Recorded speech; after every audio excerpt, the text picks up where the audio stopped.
Do Jornal Regional, também como já é habitual diariamente. Comigo tenho Ricardo Bexiga. Ricardo, muito obrigado pela sua presença. Começamos com as linhas gerais do Orçamento Geral do Estado e a quebra de solidariedade no interior da coligação PST-CDS. Acha que esta coligação vai resistir?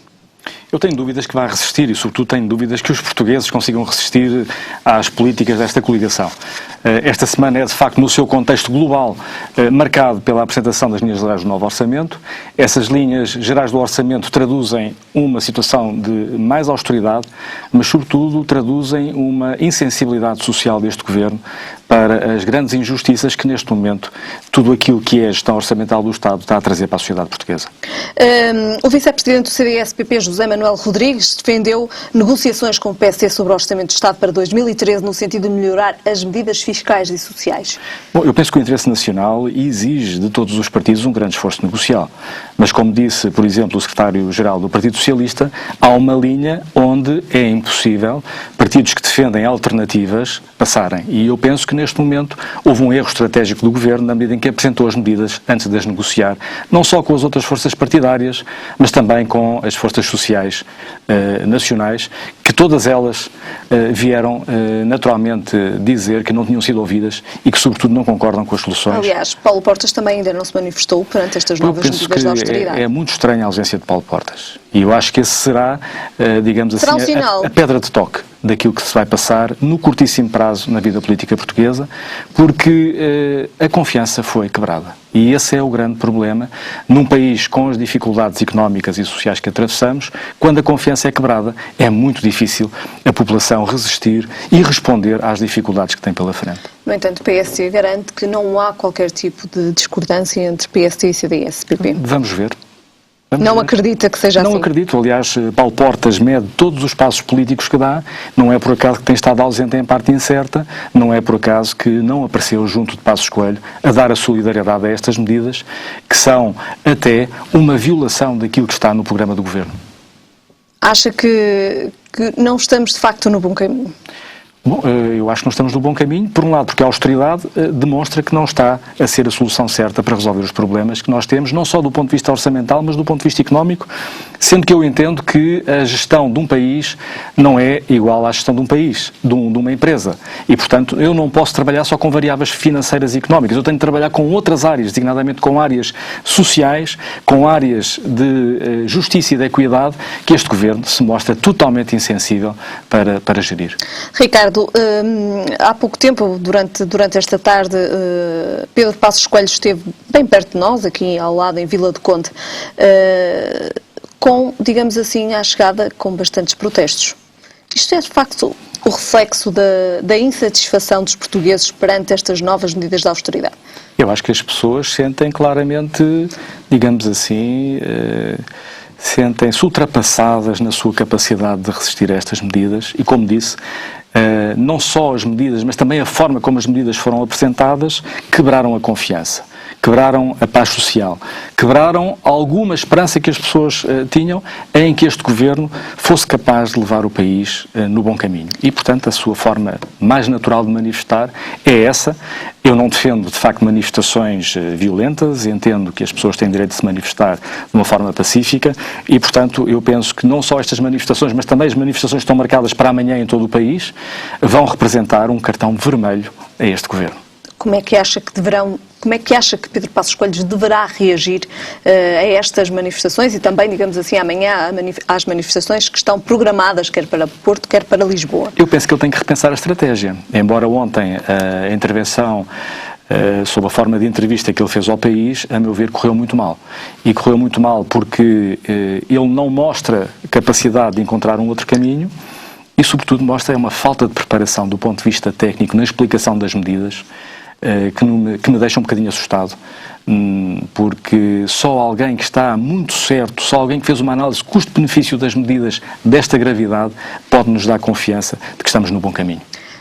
O Primeiro-Ministro começou a entrevista a tentar explicar as recentes medidas e vou citar uma das, digamos assim, das declarações. Portugal estava há um ano a um passo da bancarrota, teve por isso de pedir um empréstimo externo sem o qual não teria condições para pagar salários, pensões ou as funções sociais mais relevantes. Por isso subscrevi um memorando. É uma forma também de se explicar e de justificar. Mas essa justificação... Poderemos entendê-las assim? Poderemos entender esta declaração até porque, assim? repara, outro dado muito importante esta semana é que a Troika, em Portugal, o seu representante máximo, vem dizer a política da austeridade não é, só por si, o caminho para resolver os problemas do país. E além destas medidas de austeridade que foram apresentadas com as linhas gerais do orçamento, o Governo foi incapaz de apresentar outras medidas e gostava de sublinhar também esta ideia. Nós só conhecemos neste momento no Governo o Primeiro-Ministro e o Ministro das Finanças. E eu pergunto o que é feito do Ministro da Economia, que tinha como responsabilidade criar medidas que de facto dinamizassem a economia, dinamizassem o emprego e mostrassem a luz do túnel a este país que tanto precisa de uma luz ao fundo do túnel. Não estamos, de facto, não vimos nenhuma, ou nenhum qualquer tipo de... E é por isso, pelas pessoas não verem essa luz ao fundo do túnel, que estão neste momento a sair para a rua a manifestar o seu descontentamento. Muito bem. Passamos agora ao segundo tema e passamos agora para o mercado do bolhão e para uma possível, digamos assim, para um possível reajustamento do projeto que estava previsto para o mercado do bolhão. Como é que podemos interpretar este reajuste? Bom, eu acho que é sobretudo o prolongar da agonia do mercado do bolhão. Há vários anos. A Câmara tem-se mostrado incapaz de resolver este problema, que é um problema que afeta, a meu ver, muito a cidade. Afeta muito a cidade porque o mercado do bolhão é um símbolo da história da cidade, afeta também a própria cidade, porque do ponto de vista económico o bolhão é um símbolo e é um centro de atividade económica fundamental para a dinamização do centro histórico e, por outro lado, afeta as centenas de comerciantes que, ao longo dos últimos anos, têm resistido, mas que também agora sentem que a Câmara não consegue dar uma solução definitiva, como disse, um equipamento fundamental para o desenvolvimento e para a vida económica da cidade. Uma das possibilidades seria, digamos assim, retirar algumas das, digamos assim, das condições essenciais do projeto inicial. Isso poria, digamos assim, em risco a estrutura do próprio edifício? Eu penso que não. Aliás, houve várias soluções apresentadas por vários arquitetos. Houve a própria Associação de Comerciantes do Porto que apresentou alternativas para um modelo de reconstrução e de gestão do mercado alternativas. Infelizmente, não vimos na parte dos responsáveis do município a capacidade para ter a flexibilidade de negociar essas soluções, porque eu penso que todos nós concordamos em que o bolhão tem que se rejuvenescer, tem que assumir um outro papel mais atual no tempo das necessidades até da própria cidade, mas que é possível soluções, isso com certeza que sim. Agora, não podemos estar sempre, perdoa-se uma expressão, a empurrar o problema com a barriga e, a meu ver, mais uma vez, está-se a empurrar o problema com a barriga. Esta falta, digamos assim, de verbas para continuar com este projeto pode ditar, digamos assim, a morte do mercado do bolhão? Sinceramente, o que eu penso é que estão à espera que o bolhão caia. E isso é extremamente negativo. E já houve publicamente também uma iniciativa em que se discutiram os fundos do CREN para a reabilitação do espaço e eu pergunto-me porque é que essas verbas do CREN não estão já a ser o princípio da reconstrução e da reabilitação do mercado do bolhão. Que seria uma comparticipação, apenas para terminarmos este tema e também para fazermos este abrevamento, seria uma comparticipação do CREN de 80% a 90%. Exatamente. Essencial para este projeto do mercado do bolhão. Passamos agora para a cerâmica de Valadares e já ouvimos há pouco também, cerca de 50 trabalhadores da cerâmica de Valadares requereram o subsídio de desemprego devido a salários em atraso. Já era esperado.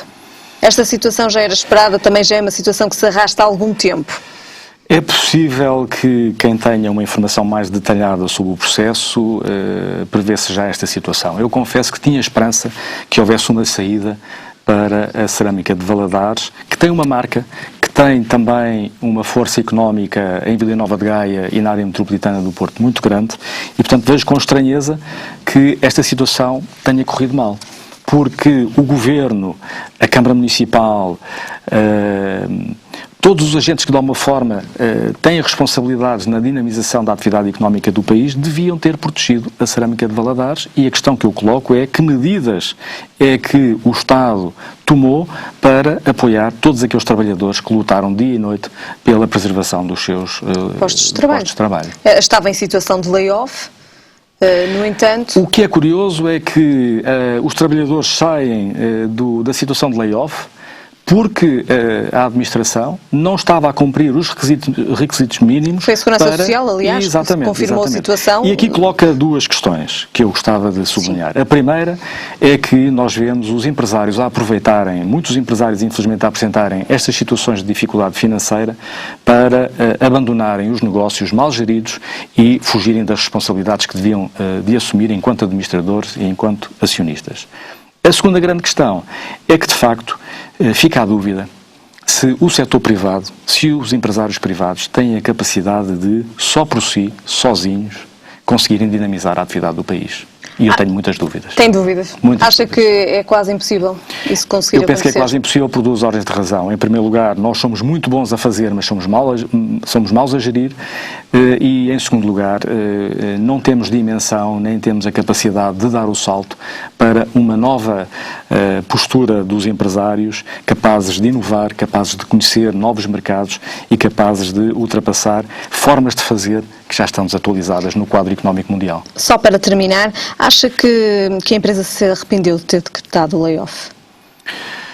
Eu penso que o layoff, infelizmente, terá sido apenas mais um mecanismo para atrasar um processo que os empresários eventualmente gostariam que acabasse da forma que, pelos vistos, o processo vai acabar, que é no fecho da empresa por insolvência. E com o Governo a assumir, então, estas despesas dos trabalhadores? Exatamente. Muito bem. Ricardo, muito obrigado pela sua presença. Muito obrigado. Quanto a nós, vamos saber como estará o tempo para amanhã.